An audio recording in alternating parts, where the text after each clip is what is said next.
আল্লাহর কসম দিয়া বলি, আপনার ভিতরে যদি মুসলমানিত্ব থাকতো তাহলে আপনি কোনোদিন ব্রাজিল আর্জেন্টিনা সাপোর্টার হতে পারতেন না। কথা বলেন ঠিক কিনা? মুসলমান একমাত্র পৃথিবীর মধ্যে যদি কোনো দেশের মধ্যে আজান প্রকাশ্যে দেওয়া নিষেধ থাকে সেটা আর্জেন্টিনার দেশের মধ্যে, যদি পৃথিবীর কোনো দেশের মধ্যে আজান প্রকাশ্যে দেওয়া নিষেধ থাকে সেটা ব্রাজিল দেশের মধ্যে। আর আমরা মুসলমান, আজকে সেই মুসলমানিত্ব দাবি করেন আর আপনি মেসি আর্জেন্টিনা, আপনি সেই নেইমারের পথ অনুসরণ করেন। আপনি ইমানদারিত্বতে কিভাবে বলেন আমি ইমানদার? লজ্জা করে না আপনার? আপনি খেলা দেখার জন্য রাতের পর রাত জেগে রাত 3টায় খেলা, আপনি মুরব্বী মানুষ, দাড়ি সাদা হয়ে গেল, আপনার তো লজ্জা থাকার দরকার ছিল। আমার তো মৃত্যু কিছুদিন পরে চলে আসবে, আমি খেলা দেখার জন্য রাত জেগে কিভাবে জেগে থাকে?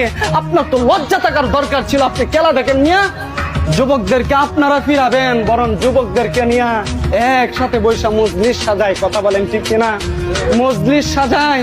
আমি আফসোস করে বলে যাই, এই বিশ্বকাপ আসছে শুধু মুসলমানদেরকে একটা ফাঁদের মধ্যে ফেলার জন্য।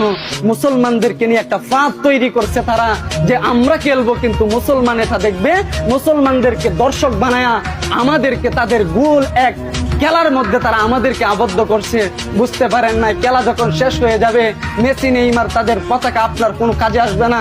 কিন্তু মনে রাখবেন, আপনার ঘরের উপর আর্জেন্টিনার পতাকা থাকার কারণে, মেসি নেইমারের পতাকা থাকার কারণে কিয়ামতের ময়দানে যদি সেই পতাকা একবার বলে রব, এরা আমেরিকার পক্ষে দাঁড়িয়ে যখন ইরানের বিরুদ্ধে যুদ্ধ করেছিলেন তখন মুসলমানদের বিরোধিতা করেছিল, তারা তাদের পতাকা তারা ধারণ করেছিলেন।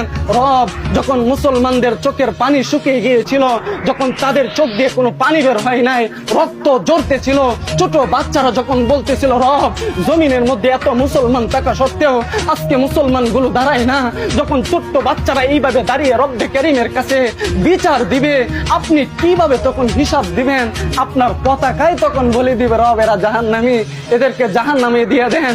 এরা মুসলমান দাবি করেন তো এরা মুসলমান না। আমি আপনাদেরকে দুইটু পায়ে ধরে বলি যে আপনি সাপোর্ট করেন, কিন্তু বুঝে শুনে করিয়েন এরা কারা। আপনি বুঝে শুনে করিয়েন এরা কারা। এরা হিন্দু নাকি বৌদ্ধ নাকি খ্রিস্টান নাকি বৌদ্ধ নাকি নাসারা, এরা কারা? এরা খ্রিস্টান নাকি ইহুদি? আপনি একটু চিন্তা করেন, চিন্তা করার পরে আপনি এদেরকে সাপোর্ট করেন। কারণ আমি আগেই বলছি, মান তাশাব্বাহা বিকওমিন ফাহুয়া মিনহুম।